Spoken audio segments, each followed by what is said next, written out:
à 9, 10, 11, 12, 13, 17. C'est ça, non?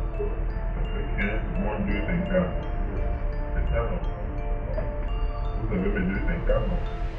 Des gardiens corrompus, c'est ce qu'on a découvert dans un centre sportif du 16e arrondissement de Paris.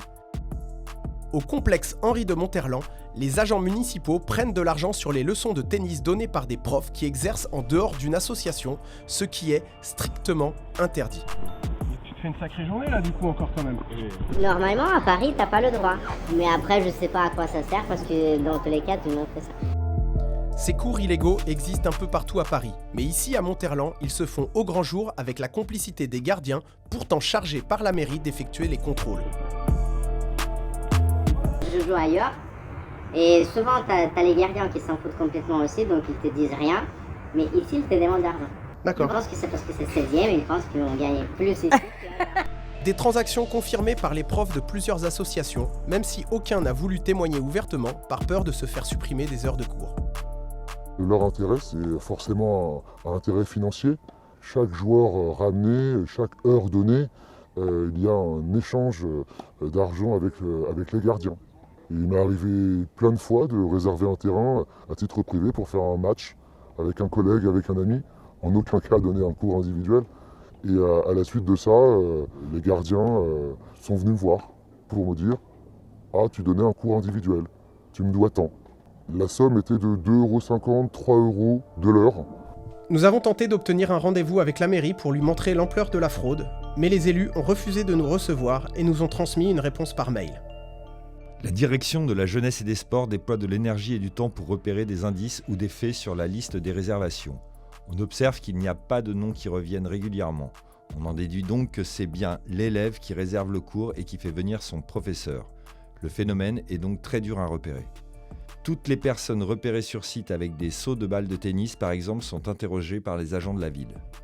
Sauf qu'à Monterland, de ce que nous avons pu observer, les gardiens censés effectuer les contrôles récupéreraient au moins 1 500 € par mois de la part des profs pirates, qu'ils se partagent ensuite entre eux.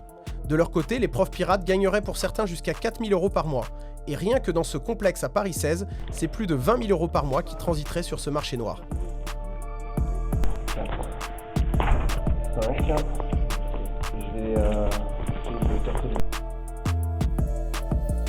Ça fait à peu près 5 ans que je suis sur le site d'Henri de Monterland. Chaque jour où j'y étais, j'assistais à une scène avec le gardien qui précédait un nouveau joueur.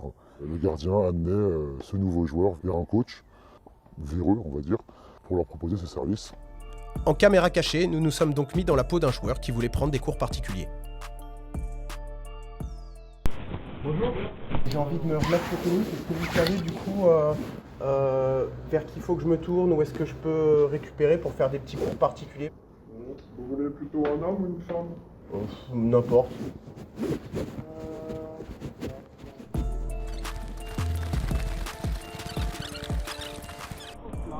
C'est celui en marron là-bas? Non, le gris là. Ah, le gris là, oui. Pour les chaussures. Plutôt que de me diriger vers une association, le gardien m'emmène voir un prof pirate à l'autre bout du complexe, alors qu'on passe pourtant devant des profs de club agréés. C'est le monsieur qui veut faire des cours.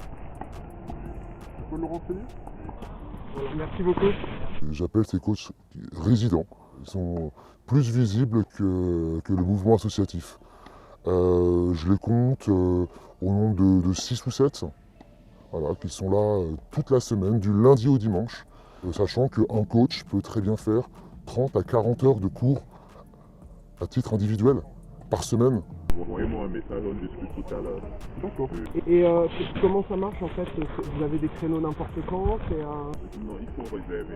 D'accord. Appelez-moi, on discute comme je suis en cours. Ok, sans souci. Les profs non diplômés, non associatifs, on va dire, réservent via leur compte privé. Après, ils demandent à leurs propres joueurs qu'ils ont en cours individuel ou même collectif de réserver le terrain.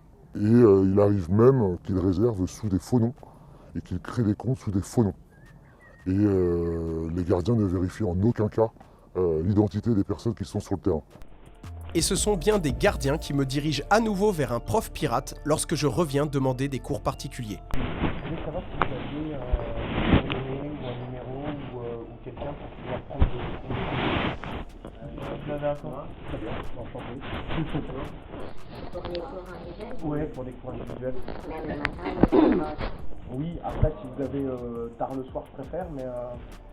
C'est juste que pour tard le soir, c'est côté de tout, c'est plus difficile au niveau terrain. De temps en temps, j'arrive pas à réserver le terrain parce qu'il y a beaucoup de terrains qui sont bloqués par la club. Et après, il y a trop de demandes. C'est combien? C'est 34 heures plus le terrain. D'accord. Ok. Et le terrain, du coup, c'est moi qui dois le réserver? Comment ça marche? Enfin, moi, je réserve, je fais tout, après, je dois ouvrir. D'accord. Et c'est combien la réservation du terrain? 10, 9, 10, oui. Une autre conséquence, c'est que les usagers n'ont plus de créneaux pour jouer, car tous les terrains sont squattés par ces profs pirates. Ces faux profs qui ne sont pas diplômés et même pas classés, qui n'ont pas suivi de cursus, donnent une mauvaise image du tennis, des profs de tennis. Moi, on vient souvent me voir pour me dire « Ah oui, effectivement, vous donnez des vrais cours de tennis ».